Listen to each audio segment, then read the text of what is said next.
Vamos a abrir nuestras Biblias en Nehemías capítulo 6. Vamos a orar que el Señor use este tiempo para hablar a nuestros corazones mediante su palabra. Señor, te pido, Dios, que ese tiempo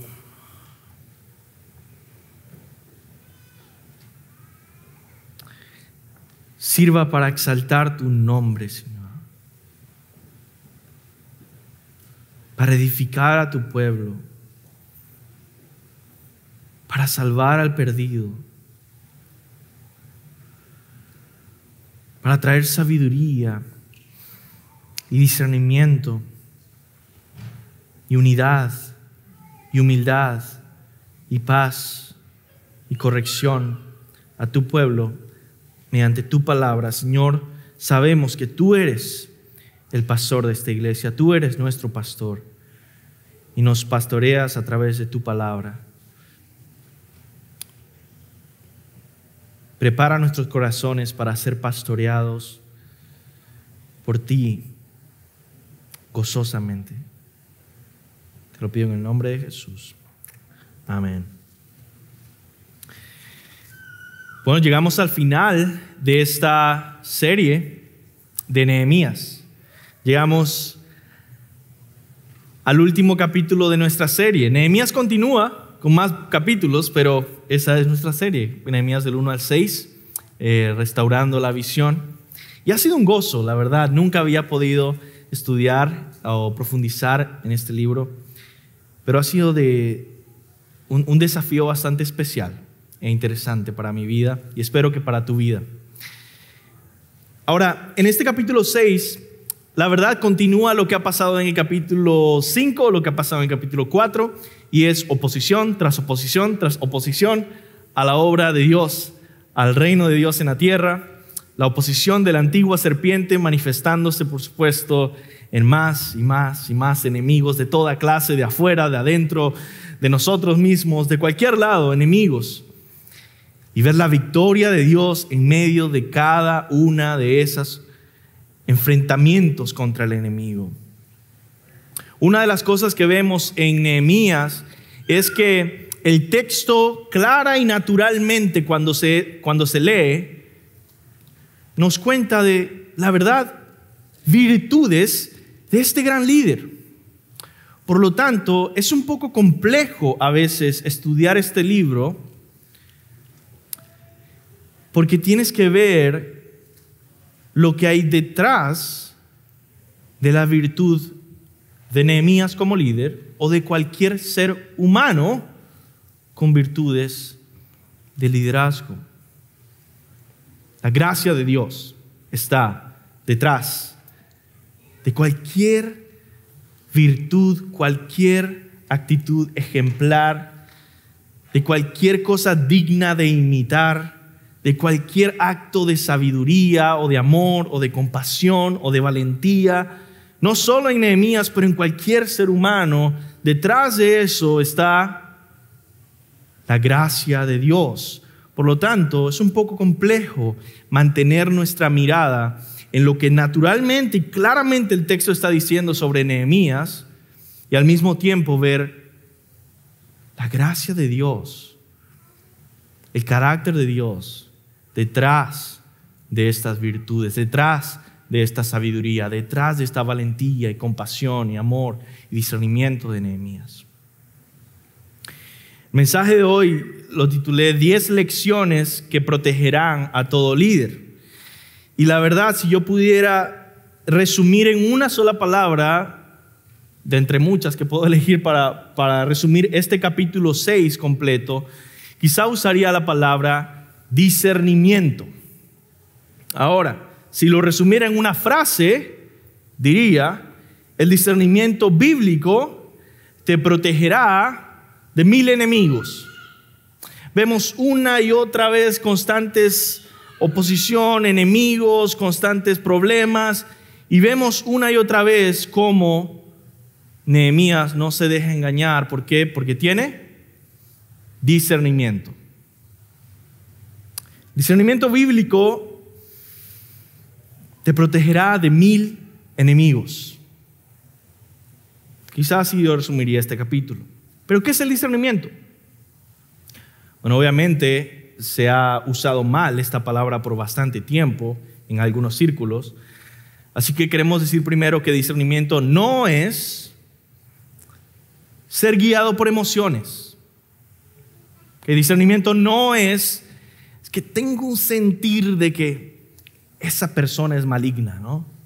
No, eso no es discernimiento. Eso se llama prejuicio, ¿ok? Y eso está en cada uno de nosotros, depende de la persona. Es que tiene un nombre que no me agrada. Bueno, sí, quizá tuviste una experiencia mala de niño con una persona que se llamaba así. No necesariamente esa persona es mala. Pero tampoco discernimiento es buscar nuevas revelaciones, ¿no? Yo tengo discernimiento porque Dios me habla personalmente a mí y me dice al oído, esa persona tiene malas intenciones. Bueno, puede ser que sea prejuicios y puede ser que no sea Dios, puede ser que sea tu carne. El punto es, no confíes en eso. Cuando algo puede ser que esté correcto y puede ser que esté incorrecto, no pongas tu confianza en eso. ¿Qué es el discernimiento entonces? Bíblico, correcto. Bueno, el discernimiento, propongo esta definición, el discernimiento es la capacidad de, 3 cosas, ¿verdad? La capacidad de distinguir entre la verdad bíblica y el error. Distinguir entre la verdad bíblica y el error. Es la capacidad de no solo distinguir, pero también elegir entre lo santo y lo pecaminoso. Y tercero, valorar las cosas, todas las cosas, de acuerdo a su verdadera importancia. Una persona con discernimiento sabe distinguir entre la verdad bíblica y el error. Eso es un criterio objetivo. O es verdad o es mentira. O es bíblico o no lo es. Una persona sabe elegir entre lo santo y lo pecaminoso. Si una persona dice, yo conozco todo lo correcto, lo verdadero, pero su vida está constantemente llena de decisiones malas, no puedes decir que tiene discernimiento, ¿o sí? Entonces involucra elegir también entre lo santo y lo pecaminoso. Y por último, valorar todas las cosas de acuerdo a su verdadera importancia. Si tú eres una persona que conoce la verdad y dice, esto es una verdad bíblica, esto es cierto, y tomas decisiones de decir, bueno, yo me congrego, yo oro, yo leo la Biblia, pero eres desbalanceado en valorar la importancia de las cosas, quizá vas a ser el tipo de persona que va a buscar dividir toda una iglesia por causa de que la venida de Cristo va a ser antes de la tribulación o después de la tribulación, y eso significa que todo se va a ir abajo porque eso es verdad. Bueno, puede ser que sea verdad, pero el saber valorar todas las cosas de acuerdo a su importancia también es discernimiento. Y saber que hay doctrinas que son de primera importancia, que Cristo Jesús vivió sin pecado, murió en la cruz por nosotros, resucitó al tercer día, y todo el que se arrepiente y cree en Él puede ser salvo gratuitamente por fe. Eso es primera importancia. Entonces, Nehemías es un hombre con este tipo de discernimiento. Y lo vamos a ver constantemente en este texto. Este capítulo muestra cómo Nehemías tiene discernimiento ante ataques y oposición de sus enemigos. Así que vamos a examinar todo este capítulo 6 en 2 partes. Vamos a tener 2 partes en este mensaje. Yo a veces hago esto cuando veo que sea apropiado, y hoy yo creo que es bastante apropiado porque hay demasiadas lecciones en este capítulo.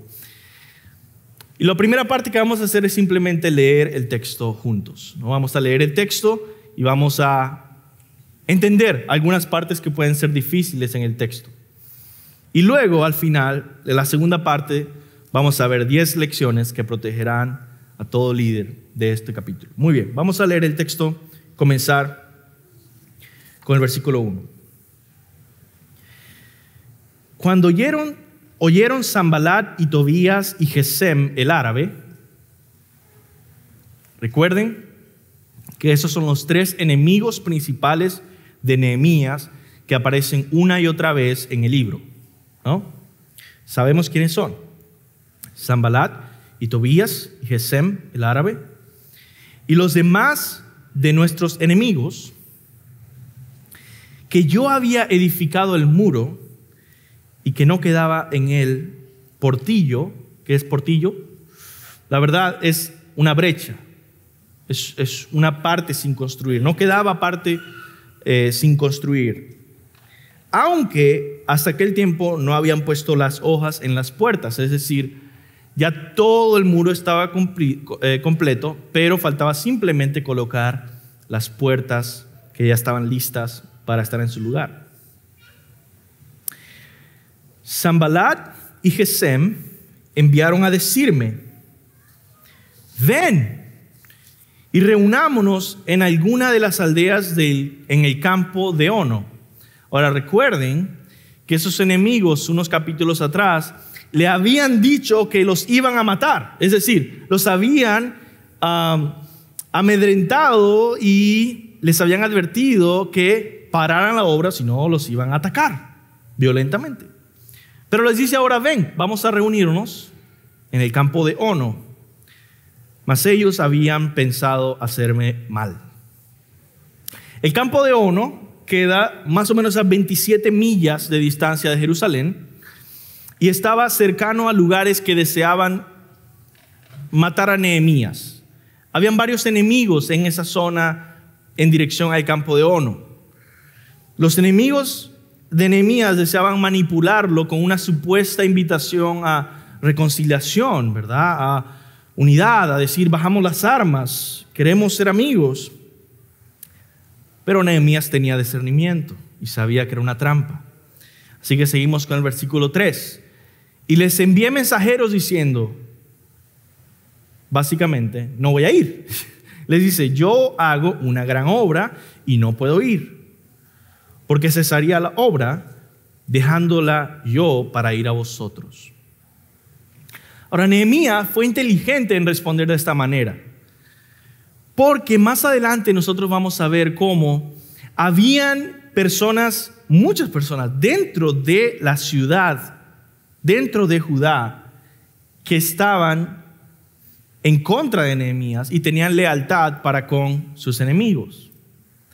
Estas personas constantemente estaban hablando bien de sus enemigos y quizá viendo fallas en Nehemías. Por lo tanto, imagínense esto: somos una pequeña ciudad, estamos en reconstrucción, habían enemigos hace unos días atrás que querían destruirnos y matar a nuestras familias, y ahora esos enemigos dicen: ¿saben qué? Queremos hacer las paces, ser amigos, solamente vengan a reunirse con nosotros. Si Nehemías simplemente dice: no voy a ir, no quiero reconciliación, ¿cuánto material tendrían estos enemigos para criticarle y decir: Nehemías es un terrible líder, mira, sus decisiones nos van a matar a todos, quiere reconciliación, ellos, los enemigos, y él no quiere traer paz a nuestro pueblo? ¿Quién no quiere paz? Todos quieren paz. Pero Nehemías no responde esto. Nehemías responde básicamente diciendo: ¿saben qué? Tengo muchas responsabilidades de parte de Dios que debo poner como prioridad. Él no les está diciendo que es malo la reconciliación, Él no les está diciendo que es malo que bajen sus armas, no les está diciendo son unos mentirosos, no les creo. Está diciendo: ¿saben qué? Tengo prioridades más importantes, las cuales son servir a Dios en lo que Él me puso a hacer. Así que su respuesta, con mucho discernimiento, pone a Dios primero, y nadie va a poder criticarlo por poner a Dios primero, la verdad. Versículo 4: y enviaron a mí con el mismo asunto hasta 4 veces. Y yo le respondí de la misma manera. Seguían enviándole esta invitación una y otra vez constantemente. Una buena pregunta que hacerse en ese momento es: ¿por qué tantas invitaciones? ¿Qué nos está diciendo el texto bíblico aquí con esta repetición de invitaciones constantes? ¿Por qué esperar que Nehemías viajara tan lejos para poder acabar con él? La respuesta es muy interesante, fíjate. Recuerden que Nehemías no viene en su propio nombre. Nehemías viene de parte del rey de Persia. ¿Recuerdan? Y recuerden que cuando él viaja de Persia a Judá, viaja con un ejército pequeño de Persia. Nehemías tenía su protección.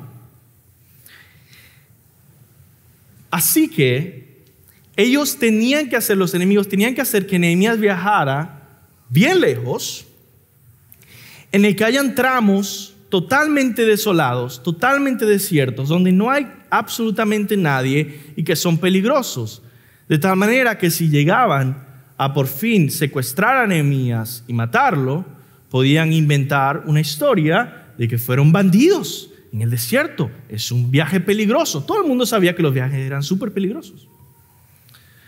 Y simplemente estar en paz con el rey de Persia, que no viniera a destruir sus ciudades o matarlos a ellos mismos, sino decir: nosotros no hicimos nada, fueron bandidos. Queríamos tener esta reunión, es verdad, pero bueno, el camino es peligroso, a veces pasan cosas peligrosas.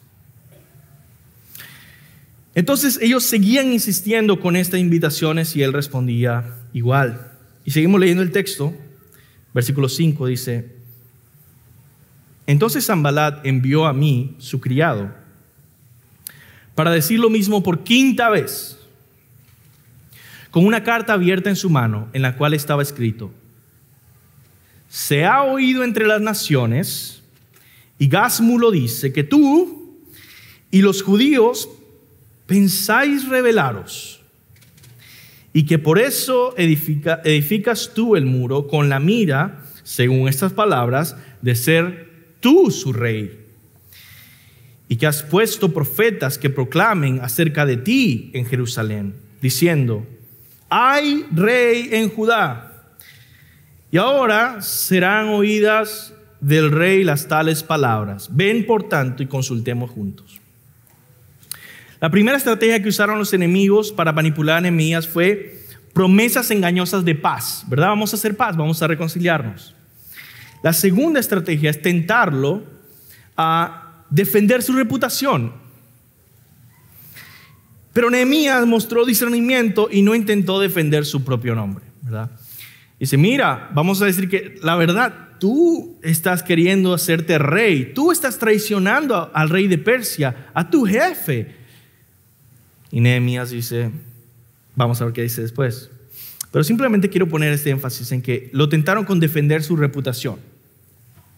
Los líderes, por cierto, pueden ser tentados a ambicionar un gran nombre y reputación por sí mismos, ¿verdad? Para sí mismos.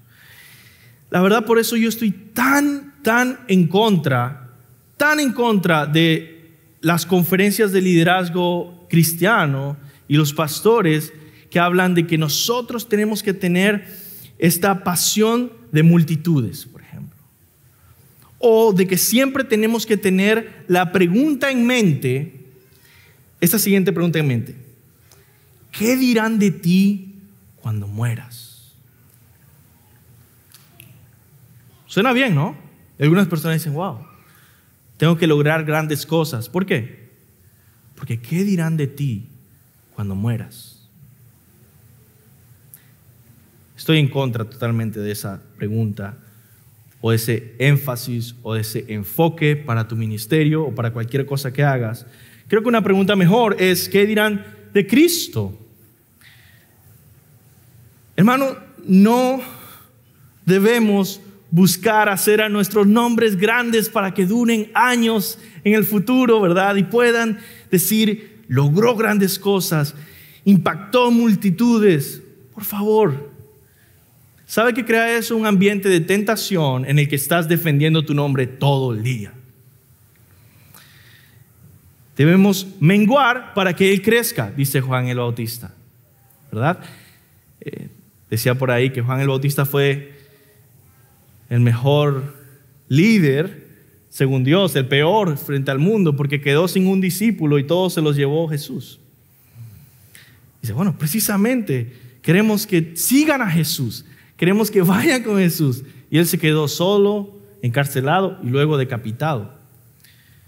Pero ¿qué dirán de ti cuando mueras? Bueno, que era un loco. Entonces, Nehemías no tiene esta obsesión con su nombre y su reputación, y por eso no le tienta tanto el asunto. ¿Será que Nehemías se va a enfocar en esto? No, dice así el versículo 8. Entonces envió a decirle, no es verdad lo que dices, no hay tal cosa como dices, sino que de corazón tú lo inventaste. Porque todos ellos nos amedrentaban diciendo, se debilitarán las manos de ellos en la obra y no será terminada.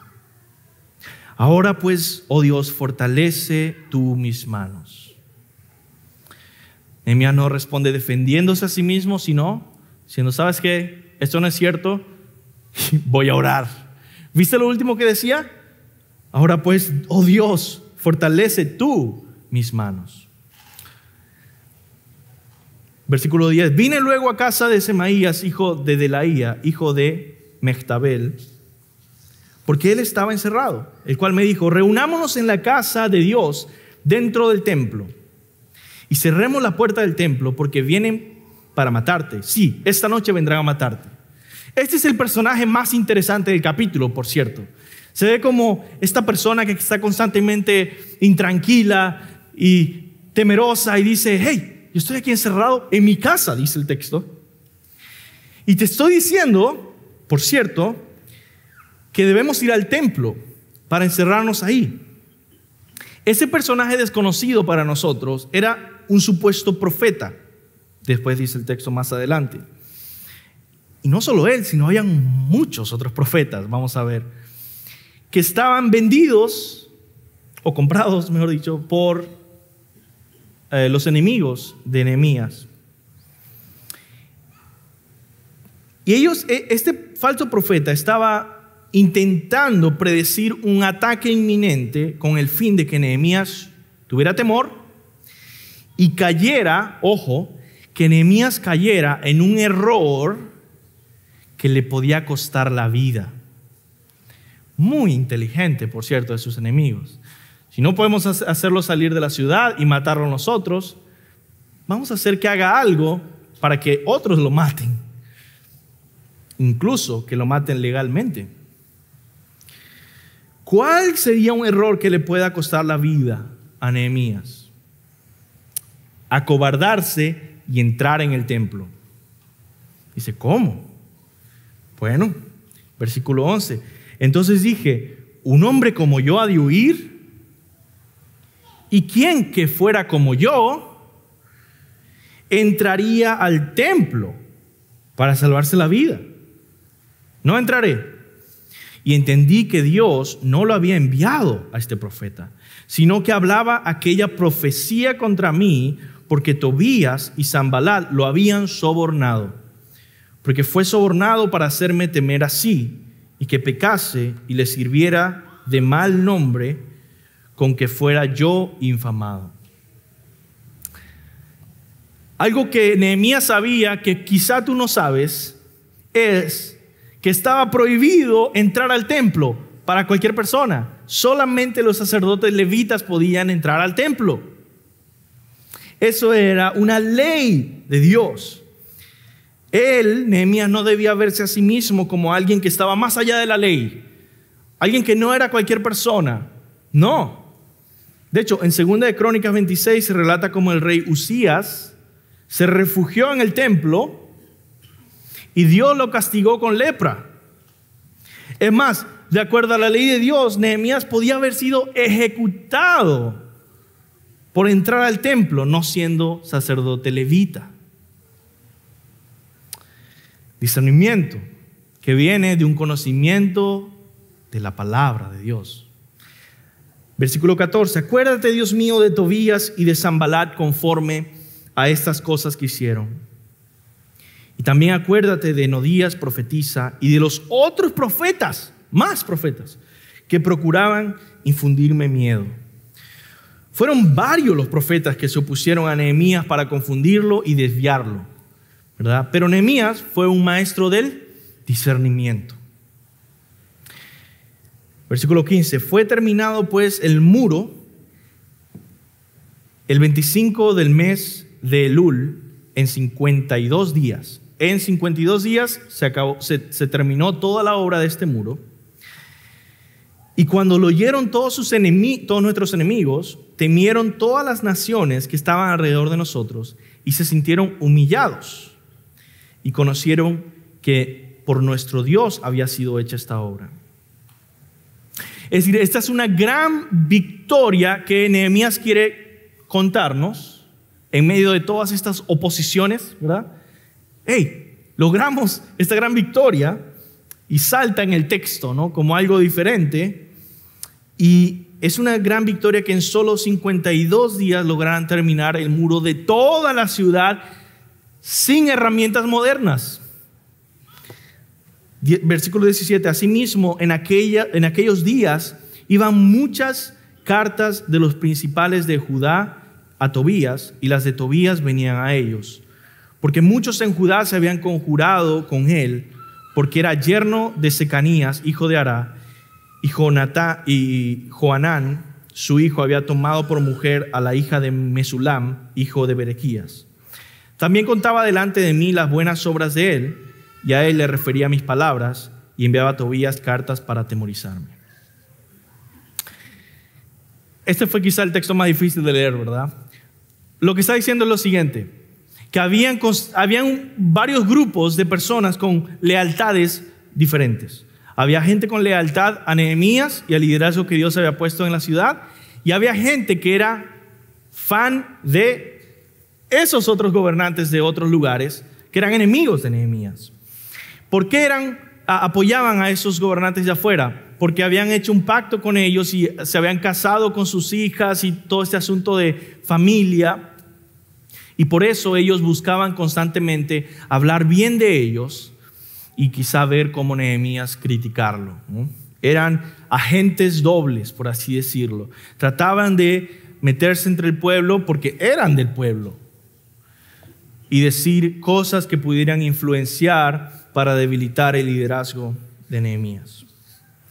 Muy bien, ya leímos todo el texto. La verdad es que la oposición nunca termina, ¿verdad? Siempre hay nuevos desafíos, siempre hay nuevas formas de enfrentar problemas y oposición. Lo que más importa no es ser un experto en cada detalle distinto de problemas que vengan a tu vida personalmente, sino tener madurez y seguir creciendo en discernimiento. Discernimiento bíblico, discernimiento que viene de parte del Señor. El discernimiento te va a preparar para enfrentar toda clase de problemas nuevos que quizá no has enfrentado. Ahora terminaremos con la aplicación de este capítulo a nuestras vidas y vamos a ir rápidamente por 10 lecciones que nos ayudan a crecer en discernimiento, 10 lecciones que protegerán a todo líder y a todo cristiano. Ahora, antes de comenzar con esa lista, quiero aclarar lo siguiente. Todas estas son virtudes de liderazgo, ¿verdad? Todas estas son lecciones para ser buenos líderes. Les quería recordar que debemos siempre ver a Dios y al carácter de Cristo detrás de estas virtudes.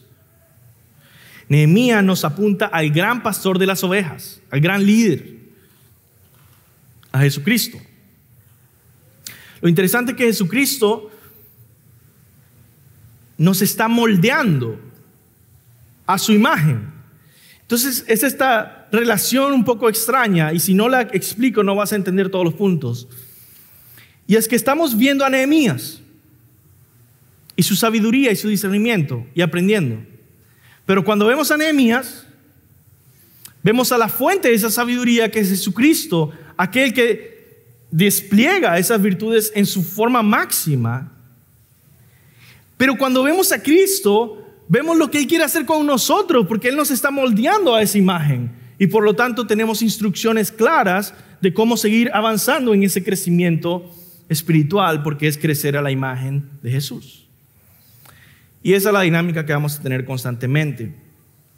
Hebreos 13, 20 al 21 dice algo parecido. Dice: y el Dios de paz, que resucitó entre los muertos a Jesús nuestro Señor, el gran pastor de las ovejas, mediante la sangre del pacto eterno, los haga aptos en toda buena obra para hacer su voluntad, obrando Él en nosotros lo que es agradable delante de Él mediante Jesucristo. Un poco confuso el asunto, pero lo que está diciendo es esto.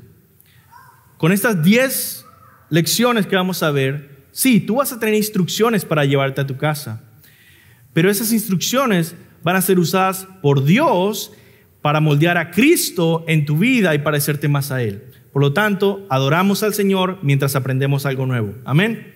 Muy bien, vamos a ver la primera lección. Aprende incluso de tus enemigos. Algo que Nehemías hace es que él conoce bien a sus enemigos y eso le ayuda a crecer en discernimiento.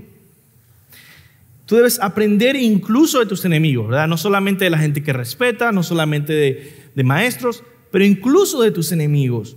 ¿Por qué? Porque tú también tienes enemigos espirituales y tus enemigos saben cuáles son tus debilidades y van a querer explotar esas debilidades.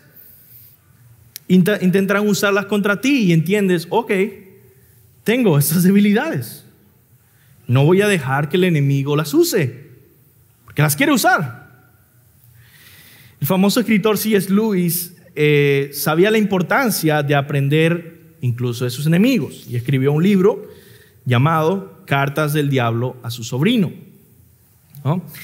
En ese libro, este escritor cristiano, de forma bien imaginativa y creativa, lo escribe como desde el punto de vista de un demonio que está aconsejando a otro demonio para ver cómo es las mejores formas y técnicas de afectar la vida espiritual de un cristiano. Entonces, en esta dinámica, en estas cartas del diablo a otro diablo, o de un demonio a otro demonio, aconsejándole, empezamos a, según C.S. Lewis está intentando, conocer mejor las técnicas de nuestro enemigo y así ser más fuertes y decir, wow, ¿él quiere hacer eso conmigo? Ya entiendo, yo creía que eso venía de otro lado, pero el enemigo quiere que yo haga esto, ¿no? Vamos a ver algunos ejemplos, o un solo ejemplo, una cita. C.S. Lewis en una parte cuenta cómo ese demonio está aconsejando al otro demonio que logre afectar la vida espiritual del cristiano al seguir afectando la relación de ese cristiano con su mamá. Algo interesante, ¿no? Ese es el resumen de lo que dice, y yo simplemente quiero que veas lo sutil que es el asunto, ¿verdad? No es este show de Hollywood donde hay terror y gran estruendo y ahí está un demonio. No. Fíjate lo que dice.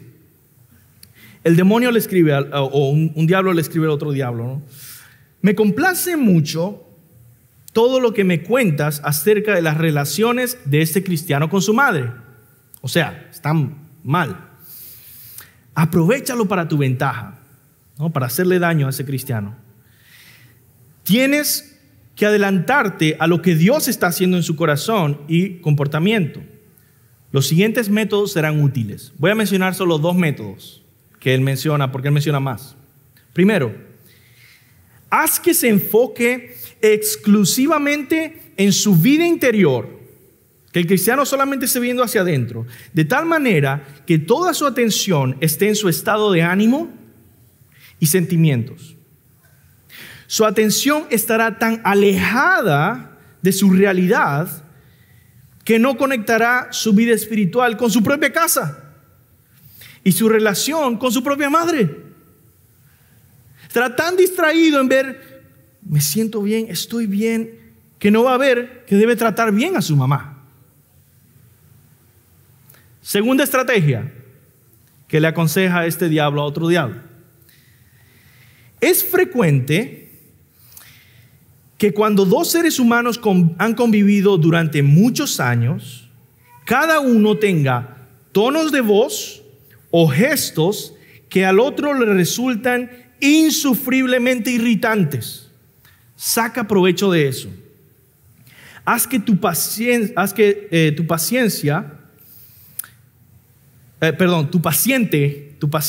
el cristiano, haz que tu paciente sea muy consciente de esa forma particular de levantar la ceja que tiene su mamá, que aprendió a detestar desde la infancia, y déjale que piense lo mucho que le desagrada que ponga esa ceja así, ¿no?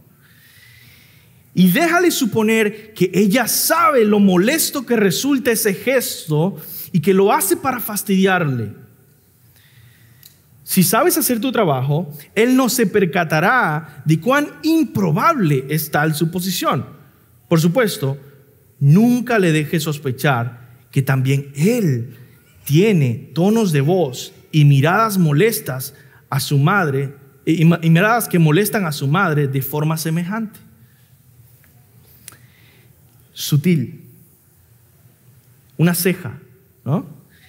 ¿Qué quiero lograr con esos ejemplos? Bueno, decirte que Nehemías creció en discernimiento al conocer a sus enemigos y las tácticas de sus enemigos. Y tú puedes crecer en discernimiento al saber cómo actúa Satanás y cuáles son tus debilidades, y no encontrar una destrucción inesperada por cosas que son tan comunes del día a día. Tu relación con tu madre, tu relación con tu esposa o con tu esposo, tu relación con tus hijos, con algún miembro de la iglesia. Ahí no está Satanás, ¿no? No, sí, eso es precisamente lo que él quiere hacer para empezar a desviar al cristiano. Él desea crear división y resentimiento de las maneras más sutiles. Aprende de tus enemigos, ¿no?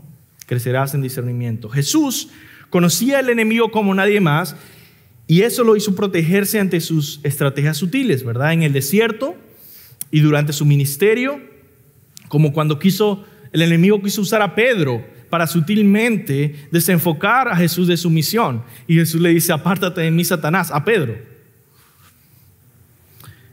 ¿Y tú? Ese es Jesús, ¿verdad? ¿Y tú? ¿Conoces a tus enemigos? ¿Te defiendes de las influencias sutiles del enemigo para tratar de tomar control y hacer desastres con ti mismo, ¿no? Con tus propias decisiones, tus propias reacciones, tus propios prejuicios, todo? Bueno, lección 2. Entiende tu importancia como líder. Está basado en el versículo 3.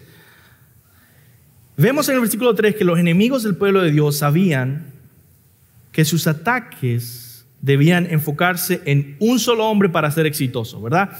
Ellos no estaban buscando atacar al que sea de Judá. Cualquier judío que vea, vamos a matarlo. No. Ellos solamente querían un hombre, Nehemías. El líder de la visión, el líder que estaba impulsando toda la obra, y a todos los demás líderes. Si lograba acabar con Nehemías, el pueblo entero se vería afectado, ¿verdad? Se vería debilitado, se vería desorientado además. Entonces, por la manera en que respondió una y otra vez, Nehemías era un líder profundamente consciente de su importancia en relación con la obra y con todas las demás personas. Pero por eso debía ser extra cuidadoso, extra reflexivo, discernir antes de dar un paso en falso, ¿verdad? Ahora, esa lección suena rara. ¿Cómo que dar cuenta de que tú tienes importancia? Bueno, si tú no entiendes tu importancia, no caminarás con suficiente cuidado.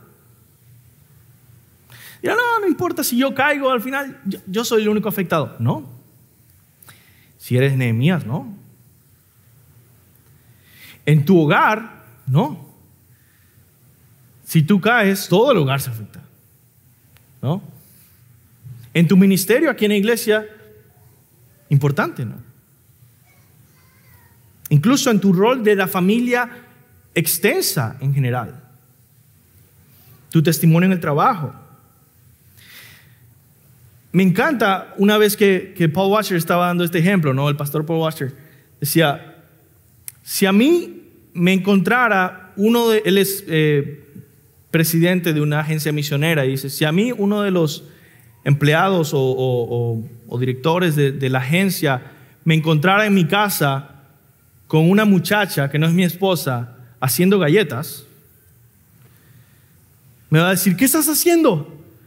Ya no puedes seguir en el ministerio. Dice, yo podría decir, ¿pero qué es? Estamos haciendo galletas. No estamos haciendo nada malo, estoy haciendo galletas. No puedes continuar en el ministerio. Dice, ¿cómo? ¿Tu vecino puede hacer galletas con una amiga? Bueno, quizás sí, tú no. Dice, ese día, por hacer galletas con una amiga, todos los misioneros que están debajo de mí, que están en la agencia misionera, se veían altamente afectados. Algunos de ellos quizá tendrían que regresar al campo porque muchos dejarían de apoyar a la misión. En fin, se caería la vida de tantas personas. ¿Por qué? Por no entender su importancia como líder y decir, no, yo soy uno más, eso no importa. No hay líderes. A Dios no le gusta esto de líderes, todos somos iguales, así que no, entiende la importancia que tú tienes como líder y por eso tienes que tener una protección extra, cuidado extra y negarte a ti mismo más que otros. Así que eso es muy importante para Nehemías, pero también para Jesús. Jesús estaba profundamente consciente de la importancia de su liderazgo y su misión. Y él vivió una vida perfecta y sin pecado, por supuesto. Cumplió todo lo que estaba en la ley. Pero él se negó a sí mismo a un punto radical. Negarse a sí mismo y negó los placeres de este mundo para servir a las ovejas. ¿Y tú? ¿Verdad? ¿Cómo estás protegiéndote para ser fiel y poder liderar bien quizá a tu familia o a tus hijos o en tu trabajo o aquí en un ministerio de la iglesia? ¿Cómo te estás negando a ti mismo para no caer y afectar a muchos, verdad? Muy bien. Lección 3. Escoge bien tus batallas. Versículo 4, Nehemías recibe ataque tras ataque, dice el texto, ¿no? Constantemente, más cartas, 4 cartas, seguían atacándolo y diciéndole, tienes que venir, tratando de confundirlo. Si él se hubiese distraído, tratando de acabar con cada ataque, sus enemigos hubieran logrado el propósito de que la obra se detuviera, ¿no? Pero él no hizo esto. Nehemías hizo lo que más hacía sufrir a sus enemigos. Los ignoró y continuó su trabajo. No se dejó distraer por cualquier cosa que estuviera en contra de él. Entonces debes aprender bien a elegir tus batallas. La palabra dice, el siervo del Señor no debe ser contencioso. 2 Timoteo 2:24. Por eso Pablo le dice a Timoteo, fíjate, huye de las pasiones juveniles, pero desecha las cuestiones necias e insensatas, sabiendo que engendran contiendas. O sea, yo sé que este versículo de Timoteo se usa demasiado para hablar de la sexualidad. Huye de las pasiones juveniles. ¿Puedes incluirlo ahí? Quizá, no sé. Yo lo que sé es que el punto central del contexto está diciendo que las pasiones juveniles, creo que tú y yo somos conscientes de eso, es este deseo de estar peleando todo el tiempo. Y por eso dice, huye de las pasiones juveniles, pero desecha las cuestiones necias e insensatas, sabiendo que engendran contiendas. Y luego habla de que no te enfrasques en genealogías y otras cosas, tratando de argumentar con toda la gente en Facebook, ¿verdad? No. Escoge bien tus batallas de acuerdo a la voluntad revelada de Dios. Evita peleas, ¿verdad? Por honor, peleas por defender tu nombre, por imponer tus preferencias. No gastes tu tiempo. Jesús, por cierto, sabía cuál era su prioridad, porque Él sanó mucha gente, ayudó a mucha gente, pero varias veces dijo, no, yo no he venido para hacer esto, yo he venido para salvar, buscar y salvar lo que se me ha perdido. Yo vine para dar mi vida en rescate por muchos. Y vine para enseñar. Es la verdad, Jesús vino para también ser un maestro y enseñar. Y si se la pasaba siendo un curandero, 24/7 sanando personas, no iba a poder enseñar. Y Él vino a enseñar también. Él supo ver esas prioridades. Y tú, ¿verdad? ¿Sabes cuáles son las prioridades que Dios te ha llamado a ti? Como esposa, como madre, como empleado, como líder, como esposo también, como amigo incluso, como miembro de la iglesia. ¿Sabes cuáles son las prioridades que Dios te ha dado a ti, te ha llamado a ti para que te enfoques y no te distraigas de otras cosas? Si no, te invito, la verdad, a que te unas el 30 de septiembre, miércoles, a Hombres Fieles y Mujeres Virtuosas. Precisamente vamos a estar hablando de cuáles son las cosas de más prioridad, ¿no? Las cosas que Dios de verdad quiere que te enfoques. En mejorar, en orar, en leer la palabra, en las disciplinas espirituales, en congregarte y en tener prioridades claras que te enfoquen y no te distraigan en otras cosas. Lección 4. Lección 4. No defiendas tu reputación, ¿verdad? Deja que Dios lo haga. En el versículo 7, los enemigos tratan, ¿verdad?, de tentar a Nehemías de que defienda su reputación, amenazando su reputación. Nehemías no intentó defender su reputación, de hecho, lo que hizo fue orar. Estaba demasiado ocupado obedeciendo a Dios, dice, ¿no? Jesucristo mismo dice que fue como cordero, no abrió su boca. Él fue a su misión. Él pudo haberse defendido, pero no lo hizo. Dejó que Dios reivindicara su nombre en la resurrección. Amén. Tú déjale tus batallas a Dios. Lección 5. Ora en medio de la oposición. Estamos buscando formas de crecer en discernimiento. Bueno, ora, ¿no? Nehemías fue un hombre de oración y eso no hay duda. Constantemente vemos que hay oraciones pequeñas por todos lados en el libro. Dice ahí Nehemías, el versículo 9, ahora pues, oh Dios, fortalece mis manos. Quiero simplemente resumir este punto diciendo, si tú no eres un hombre de oración o una mujer de oración, eres un hombre o una mujer alejado de Dios. Eso es así de simple. Tienes que regresar a casa. Habla con tu padre. Estás alejado de tu padre. Jesús recurrió una y otra vez en medio de la oposición a la oración. Lo vemos en el desierto, 40 días de ayuno y oración. Vemos en Getsemaní orando con sudor de sangre. ¿Tú qué haces cuando hay problemas y oposición? Ya sea en la high school, ya sea en tu trabajo, ya sea aquí mismo cuando tienes un problema con alguien. Cuando encuentras una oposición, ¿qué haces? ¿Intentas resolver todo por tus fuerzas, con tu inteligencia? ¿O recurres a Dios en oración, como Nehemías, como Jesús? Lección 6. Conserva siempre una mente clara y bíblica. Conserva siempre una mente clara y bíblica. Nehemías enfrentó situaciones que pudieron fácilmente distraerle, la verdad. Por ejemplo, cuando los profetas mismos intentaban angustiarlo, imagínate, son profetas. ¿Y qué pasó? ¿Confiaría o no confiaría en los profetas? Buena pregunta, ¿no? Si no confía en los profetas, si era de verdad, ¿será que le falló a Dios? ¿Y no le creyó a la palabra de Dios? Pero si le confiaba, entonces era un profeta hablando. ¿Qué pasa? ¿Creería o no creería en estos profetas? No es sencillo. Pero ¿qué hace Nehemías? Lo que tú debes hacer. Él escucha al profeta, él escucha lo que está diciéndole y examina lo que dice según la palabra de Dios. Y entonces dice, espérate, está prohibido entrar al templo. Yo no soy levita. ¿De qué estás hablando? Muchos intentaron desviar o corregir o confundir a Jesús, pero él mantuvo una mente clara y bíblica. Escrito está, le dice Satanás, ¿no? De ahí venía su discernimiento. ¿Cuántas veces leemos en los evangelios que los fariseos decían, bueno, buscaban que cayera en esta trampa, ¿no? No.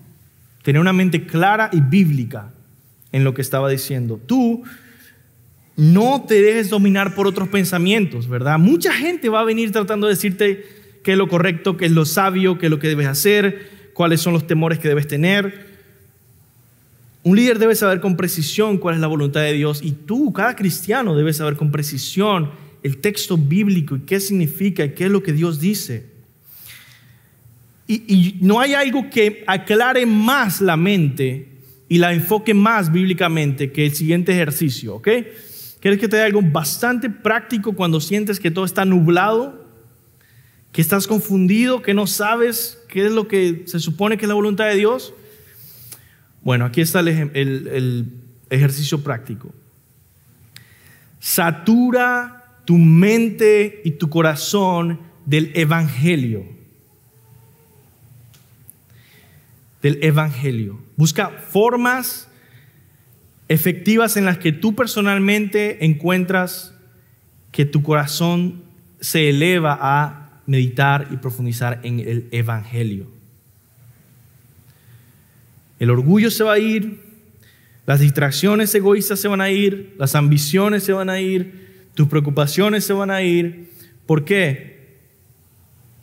¿Cómo es que aquel que dio su propio hijo, no escatimó, sino que dio su propio hijo por nosotros, no nos dará con él todas las demás cosas? ¿Cómo es que aquel que pelea por nosotros, que murió por nosotros en la cruz, no va a estar con nosotros? ¿Cómo es que aquel no va a guiarnos? ¿Cómo es que Él, que es soberano y sabe con precisión exactamente lo que hace, va a estar aprobando todo esto sentimiento de hacer algo apurado? No tengo que hacer nada apurado. ¿Por qué? Porque Dios me da la paz y el descanso de decir, yo estoy en control, yo soy tu Salvador, y si no encuentras algo claro, no tienes que resolverlo ese día. Puedes enfocarte en el Señor Jesús y decir, Él me va a liderar. Puedes dejar que Él me pastoree. Él me salvó. Él me va a decir. Él me va a dar claridad para poder hacerlo. El mundo te apura. Jesús te pastorea y te da claridad. Conserva siempre una mente clara y bíblica. 7. Espera la oposición de otros siervos de Dios que están junto a ti en la obra. Versículo 14. Versículo 14 otra vez dice que fueron varios profetas que se volvieron instrumentos del enemigo contra Nehemías. Varios profetas de la obra de Dios ahí mismo. Y esa es una realidad triste pero certera, ¿no? Jesús enfrentó oposición y traición de su grupo íntimo también. Por eso sabemos que Judas Iscariote lo traicionó y a Jesús no le tomó por sorpresa. Jesús esperaba esto. Ahora, en el contexto de la iglesia, tú debes ser sabio, todos nosotros, en saber y esperar oposición y traición de dentro de la iglesia también.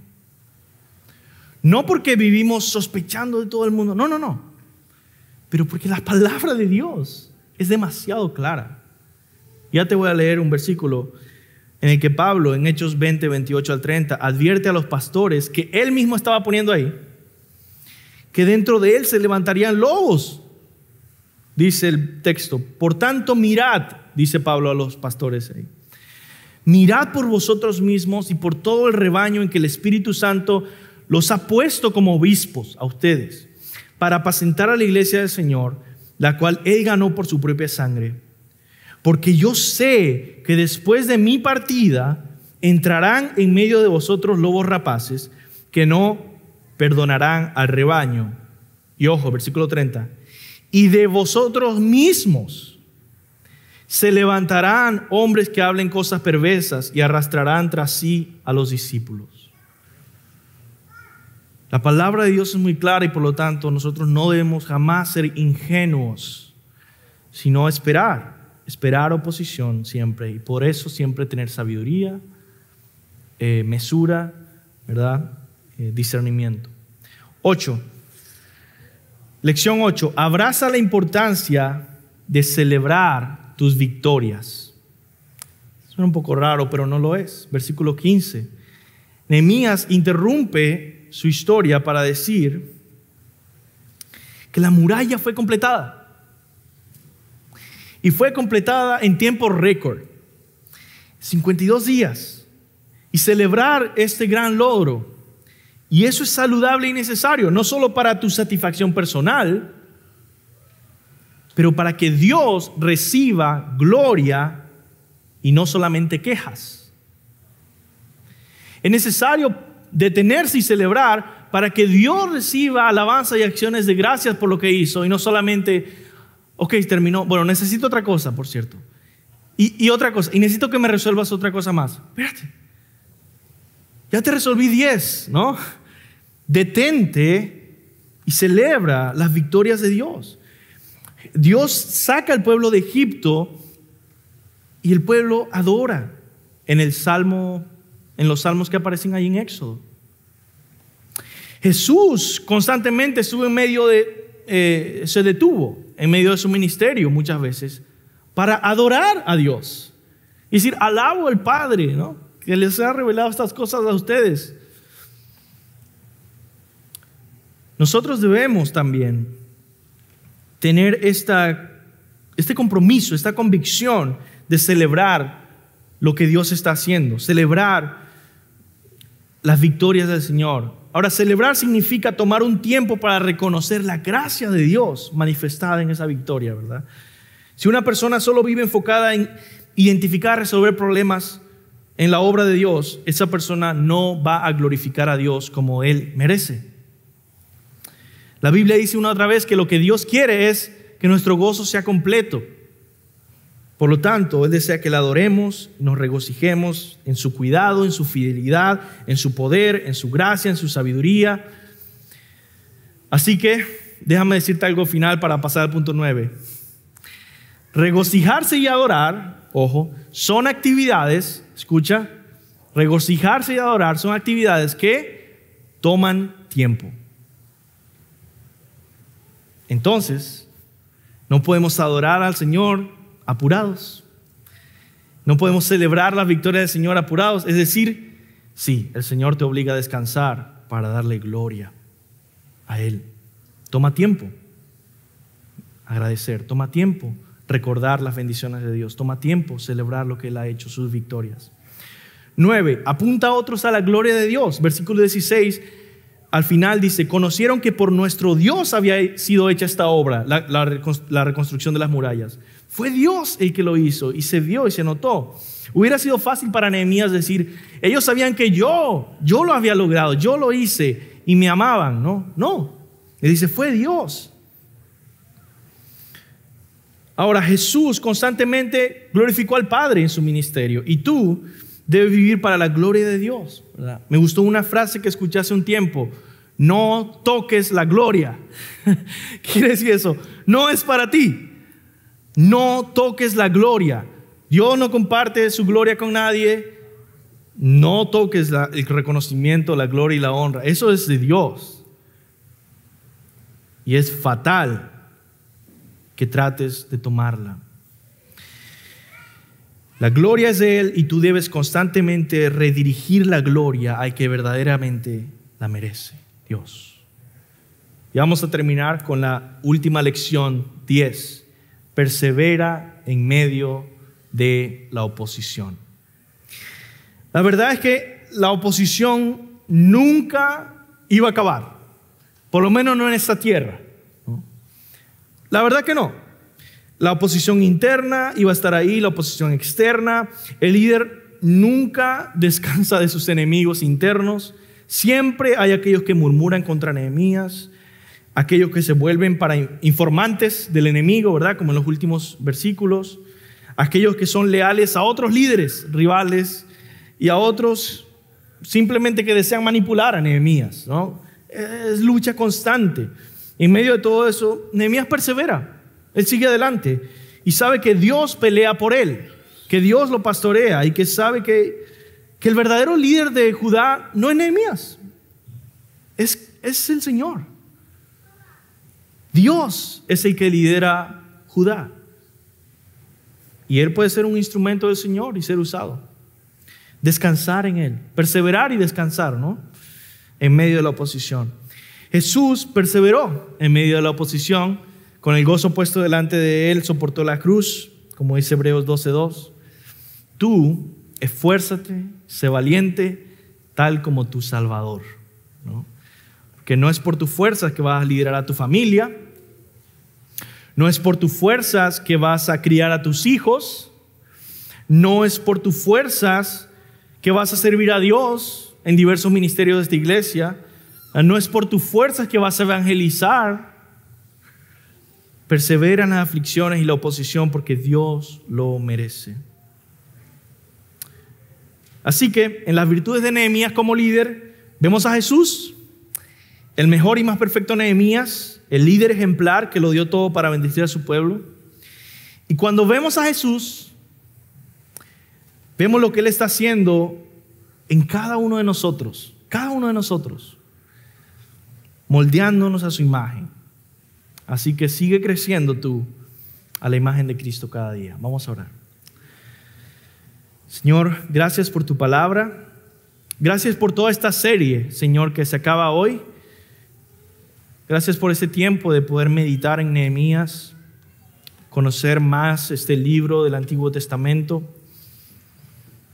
Te pido, Señor, que pueda producir gran fruto espiritual para nuestras vidas, para nuestro caminar contigo, para nuestras relaciones. Señor, que tú levantes un pueblo humilde, valiente porque confía en ti, lleno de fe, lleno de una visión de trabajar juntos para la gran comisión. Te lo pido, Dios, en el nombre de Jesús. Amén.